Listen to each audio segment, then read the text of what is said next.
సుబ్రహ్మణ్య భక్తి ఉంది చూశారు, పరమ చమత్కారమైంది అది. అది అలవాటు పడాలి. కానీ అసలు పార్వతీ పరమేశ్వరుల ఇద్దరి అనుగ్రహం కలిగిపోతుంది. ఎందుకంటే వాళ్ళిద్దరి సమాగమ స్వరూపమే ఆయన.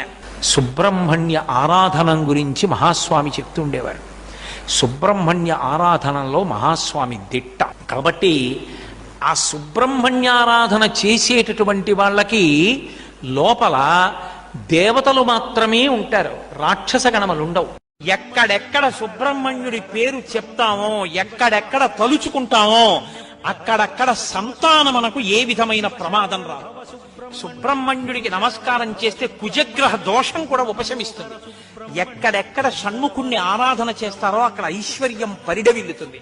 అందుకే సుబ్రహ్మణ్యేశ్వర స్వామి వారి యొక్క మూర్తి వంక అదే పనిగా చూసినా కూడా సత్సంతానం కలుగుతుంది.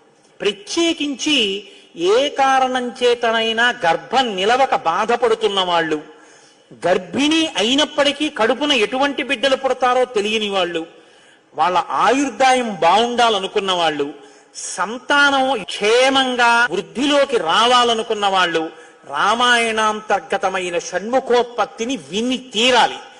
ఎవరు ఈ షణ్ముఖోత్పత్తిని శ్రీరామాయణంలో వింటున్నారో వాళ్ళకి ఎటువంటి చిక్కులు ఉన్నా అన్ని చిక్కులు విడిపోయి అపారమైనటువంటి ధన సమృద్ధి కలుగుతుంది. విశేషమైనటువంటి పుణ్యము స్కందోత్పత్తిని విన్నంత మాత్రం చేత కలుగుతుంది.